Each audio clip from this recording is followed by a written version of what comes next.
Hello dear students, चलिए अब हम लोग शुरुआत करते हैं 10th क्लास के जो बच्चे 2026 में एग्ज़ाम देंगे उनके लिए हम लोग आज से क्लासेस शुरू करते हैं, जिसमें हम लोग एक एक टॉपिक, अभी तो फिलहाल समय बहुत है ना, तो इसलिए एक एक टॉपिक अच्छे से समझते हुए चलेंगे।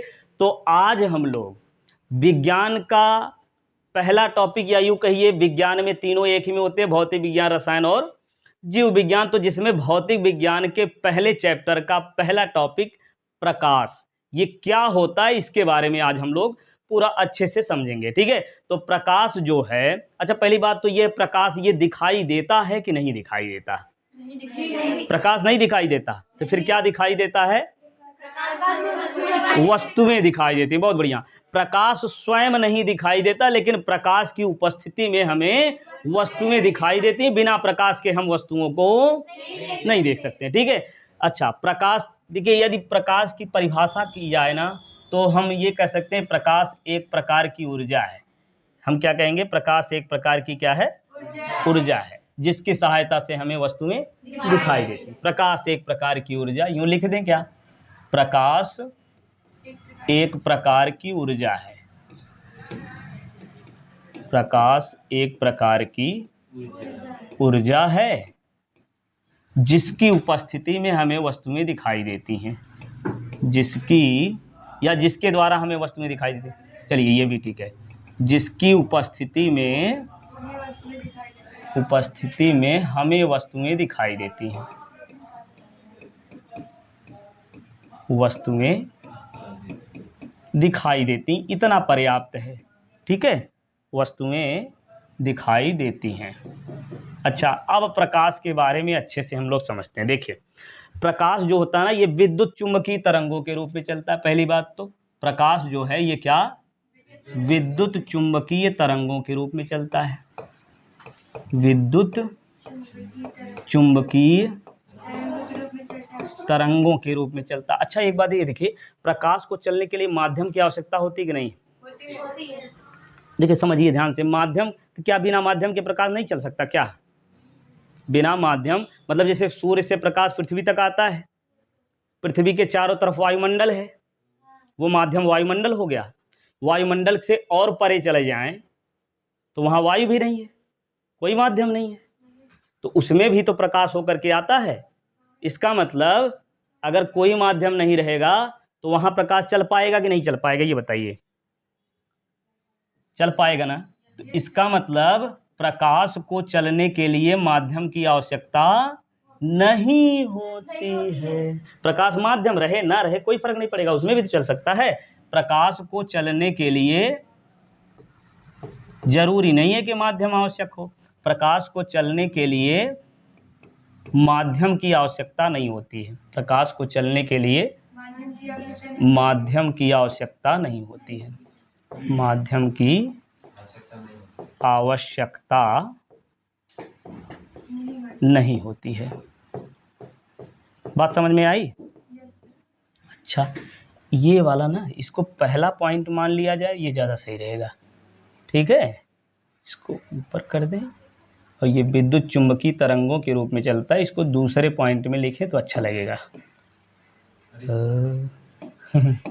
चलो कोई बात नहीं, यूं यूं यूं यूं यूं। ये दूसरा पॉइंट हम समझेंगे, प्रकाश विद्युत चुम्बकीय तरंगों के रूप में चलता है। ठीक, अब देखिए विद्युत चुम्बकीय तरंगें दो प्रकार की होती हैं। विद्युत चुम्बकीय तरंगें, एक तो अनुप्रस्थ, दूसरी अनुदैर्ध्य। अनुप्रस्थ और अनुदैर्ध्य दो तरंगें दो प्रकार की होती हैं। अब अनुप्रस्थ कौन सी होती है समझिए ध्यान से।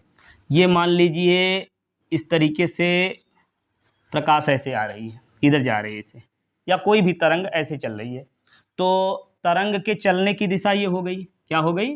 तरंग संचरण की दिशा ये हो गई।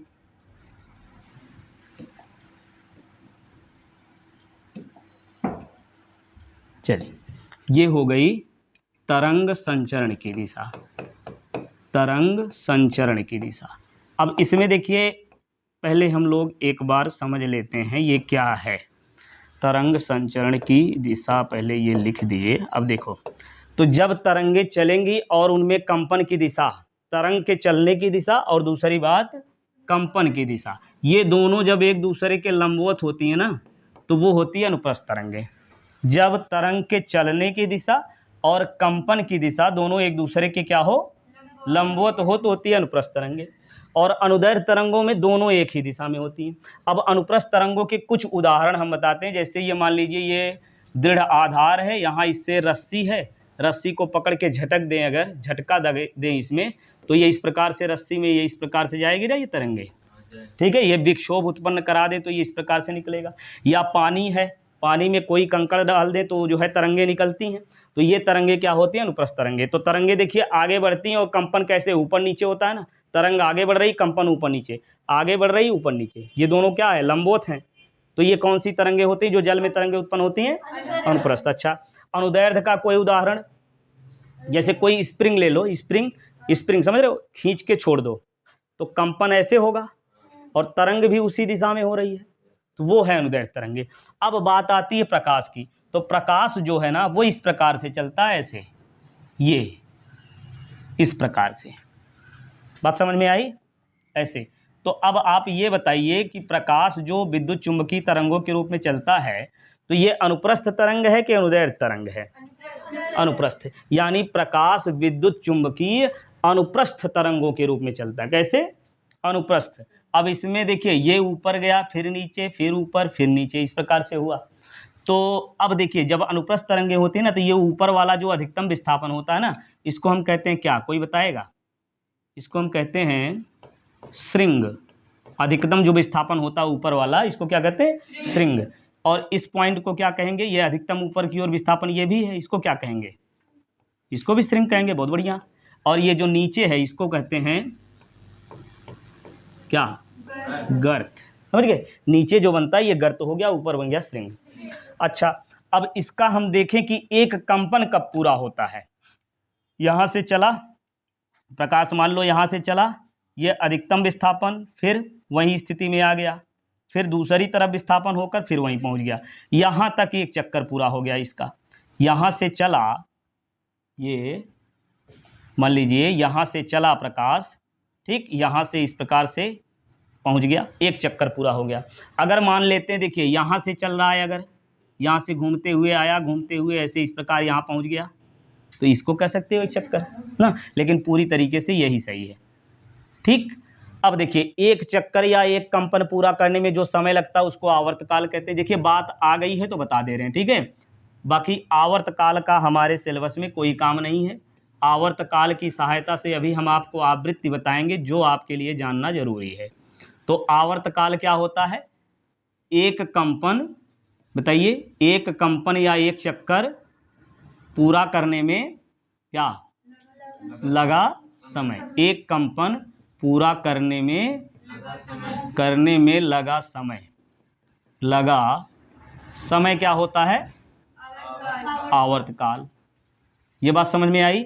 दूसरी बात यहां पे हम देख लेते हैं आवृत्ति। क्या आवृत्ति, ये आवृत्ति क्या है भैया, एक सेकंड में जितने चक्कर लगाएगा, एक सेकंड में जितने चक्कर लगाएगा या जितने कंपन पूरा करेगा वो होती है आवृत्ति। लिख दे, क्या, एक सेकंड में क्या, कंपनों की संख्या, सही है, हाँ, एक सेकंड में पूरी की गई कंपनों की संख्या। ये लो भैया, एक सेकंड में कंपनों की जो संख्या है ये हो जाती है आवृत्ति। समझ में आया। अच्छा, एक कंपन ये पूरा हुआ, यहाँ से यहाँ तक ये बात समझ में आ गई। अच्छा, इसी से रिलेटेड एक बात और यहाँ पे समझ लेनी हमको, तरंग दैर्ध्य। क्या, तरंग दैर्ध्य, ये क्या है, चलिए समझते हैं। तरंग दैर्ध्य, तरंग दैर्ध्य क्या होता है, एक कंपन पूरा करने में जितनी दूरी तय करता है, एक कंपन पूरा करने में जितनी दूरी तय करता है वो तरंग दैर्ध्य होती है। एकदम सरल शब्द में परिभाषाएं बता रहे हैं, थोड़ा थोड़ा जानते रहेंगे तो चीजें आसान लगेगी। तो तरंग दैर्ध्य क्या, एक कंपन पूरा करने में चली गई दूरी, एक कंपन पूरा करने में चली गई दूरी, पूरा करने में चली गई दूरी, चली गई दूरी, ये लीजिए। ठीक है, ये क्या कहलाती है? तरंग दैर्ध्य कहलाती है। चलिए, ये तरंग दैर्ध्य हो गया। अब ध्यान दीजिएगा, आपको ये याद रखना है कि प्रकाश विद्युत चुंबकीय तरंगों के रूप में चलता है, जिसमें क्या होता है? अनुप्रस्थ तरंगें होती हैं। प्रकाश जो है विद्युत चुंबकीय तरंगों के रूप में चलता है। अब तीसरा पॉइंट यहाँ पे आप लिख देंगे कि प्रकाश विद्युत चुंबकीय